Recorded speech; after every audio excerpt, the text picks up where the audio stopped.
నమ్మని సవాల్ చేస్తున్నట్టే కదా. అంతే.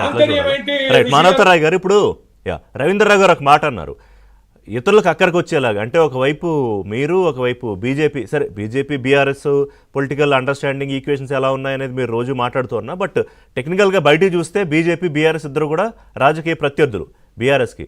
ఆ సందర్భంలో కవిత ఈ రూపంలో బయటికి రావడము, మీకు ఒక ఆయుధాన్ని ఇవ్వడము, అలాగే కొంత ఇంటర్నల్గా సమస్యలు. అలాగే నిన్న మహిళా సీనియర్ నేతలు మాట్లాడుతూ మాజీ మంత్రి సత్యవతి రాథోడ్ గారు, మిగతా మాజీ ఎంపీలు వీళ్ళందరూ కూడా ఇదంతా ఇంకా కూడా మీరే చేయిస్తున్నారని, కవిత భుజం మీద తుపాకు పెట్టి మీరు కేసీఆర్ని షూట్ చేయాలనుకుంటున్నారు అని చెప్పి ఏం చెప్తారు? ఇప్పుడు ఈ వ్యవహారం ఎట్లుందంటే, వెనకటికి మోటు సామెత, మొగుడు కొట్టినందుకు కాదట తోటి కోడలు చూసి పక్కు నవ్వినందుకు వచ్చింది తంట. ఇది మాకేం సంబంధం అండి? రేవంత్ రెడ్డి గారికి ఏం సంబంధం అండి? అసలు మాకు సంబంధం లేదు. అంతర్గతమైనటువంటి కుటుంబ కొట్లాట వాళ్ళది. ఇది ఆస్తుల పంచాయతీ వాళ్ళ ఇంట్లో. మొదట అందుకే ఒక మహానుభావుడు అండు, మానవ సంబంధాలన్నీ ఆర్థిక సంబంధాలే అన్న దానికి ఇది ప్రత్యక్ష సాక్ష్యం. వాళ్ళ ఇంట్లో సరే ఆస్తి కోసము, రాజకీయ అధికార పెత్తనం కోసము మొత్తానికి లొల్లులైతున్నాయి. అది ఇప్పటి నుంచి జరిగేది కాదు. అగ్నిపర్వతం రగులుతూ రగులుతూ రగులుతూ నిన్న సస్పెన్షన్ రూపంలో బీఆర్ఎస్ అగ్నిపర్వతం బద్దలైంది. ఆ బద్దలు కావడానికి మా పాత్ర ఏందండి? అసలు న్యాయమో చెప్పండి ఈ విధంగా మాట్లాడటం? అంటే వాళ్ళ సమస్యను, వాళ్ళ ఇంట్లో సమస్యను వాళ్ళు పరిష్కరించుకోలేక అది వీధిలోకి వచ్చింది. వీధిలోకి అది ప్రపంచం మొత్తం చుట్టిన దాన్ని కాంగ్రెస్ కు ఆపాదించడం ఎంతవరకు న్యాయం చెప్పండి?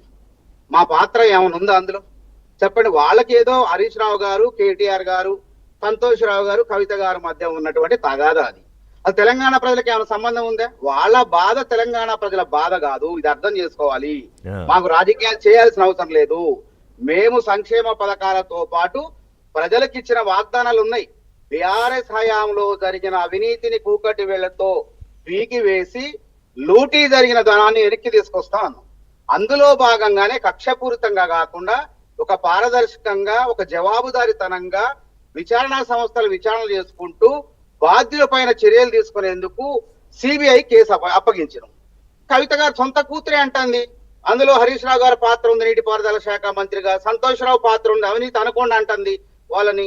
అన్నప్పుడు కాంగ్రెస్ వాళ్ళు ఇప్పుడు రాజకీయ ప్రత్యర్థులు ఎన్నో మాట్లాడుతాం, కానీ ఆ మాట అనేది ఇంట్లో నుంచి వచ్చినప్పుడు మరి ఇందులో అందరూ కూడా తెలంగాణ ప్రజలందరూ కూడా నమ్ముతున్నారు.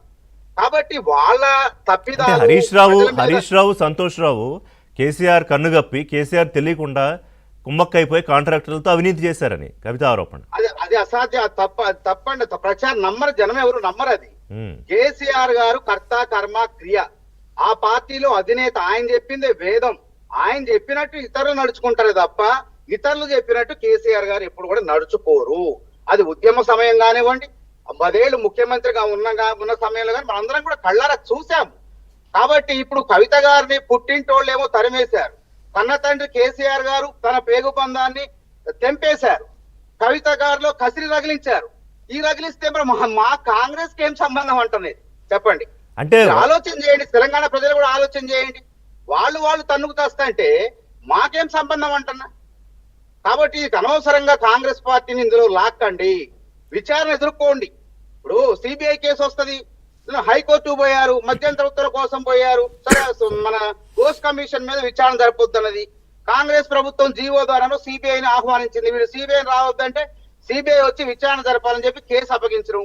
సిబిఐకి సంబంధించిన మెకానిజం ఉంటుంది. వాళ్ళు దేని మీద ఆధారపడ్డు, మనం ఏదైనా నివేదికలు ఇచ్చినా, విజిలెన్స్ ఇచ్చినా వాళ్ళదైన శైలిలో, వాళ్ళ మెకానిజంలో. సరే, అది కాదు సిబిఐ విచారణ, దాని ప్రొసీజర్ ఒకటైతే ఇవాళ మీరు కుంపటి కావాలని రాజేయకపోయినా అనివార్యంగా దీనివల్ల లబ్ధి పొందేది కాంగ్రెస్ పార్టీయే కదా ఈ పరిణామం. అంతే. ఇప్పుడు వాళ్ళ కుటుంబ తగాదాలు వాళ్ళు కొట్టుకుంటే తప్పకుండా కాంగ్రెస్ పార్టీ లాభం అవుతుంది. అది జగమెరిగిన సత్యం, ప్రజలందరూ కూడా అనుకుంటున్నారు. కానీ మేము అట్లా కోరుకోలే. బలమైన ప్రతిపక్షం ఉండాలి, కేసీఆర్ గారు అసెంబ్లీకి రావాలి, మా పైన మమ్మల్ని ప్రశ్నించాలని మన ముఖ్యమంత్రి రేవంత్ రెడ్డి గారు పలుమార్లు అంటున్నారు కదా. అంతేగాని ఇంట్లోకి వెళ్ళి తగాదా పెట్టే అంత నీచమైన రాజకీయాలు కాంగ్రెస్ పార్టీకి అవసరం లేదండి. ఇది గుర్తుపెట్టుకోండి. ఇది వాళ్ళ వ్యవహారం. మేము ఎప్పటికంటున్నాం, వాళ్ళ ఇంట్లో వ్యవహారం, వాళ్ళు ఏం చేసుకుంటారో, చక్క పెట్టుకుంటారో, సర్దుబాటు చేసుకుంటారో వాళ్ళ ఇష్టం. ఆయన మన సస్పెన్షన్ చేశారు. సస్పెన్షన్ చేసిన తర్వాత మరి కవిత గారు ఏ దారిలో పోతారో, తెలంగాణ రాజ్య సమితి పెడతారా, తెలంగాణ బహుజన రాష్ట్ర సమితి పెడతారా, అది వారిష్టం. పార్టీ పెట్టుకునే హక్కు కానీ, అవమానం జరిగినప్పుడు, బాధ కలిగినప్పుడు వారు ఏం చేస్తారో వారిష్టం. దానికి మళ్ళీ కాంగ్రెస్ పార్టీని ఆపాదించే ప్రయత్నాలు చేయటం ఇది తప్పు. రాజకీయ లబ్ధి కోసం ఈ Okay. విధంగా మాట్లాడొద్దు. ఒక చిన్న బ్రేక్ తీసుకుంటా. సత్యం గారు మీ దగ్గరికి వచ్చే ముందు ఎనాలిసిస్ తీసుకుంటా. అంటే ఎప్పటివరకు జరిగిన పరిణామాల విశ్లేషణతో పాటుగా మానవతారాయ్ గారు అన్నట్టుగా కవిత గారి తర్వాత స్టెప్ ఏంటి, అలాగే వారి పొలిటికల్ యుద్ధం ఎవరి మీద మాట్లాడదాం షార్ట్ బ్రేక్ తర్వాత. స్టేట్ వైపు నుంచి తను ఏమనుకుంటూ ఉన్నారు ఇవాళ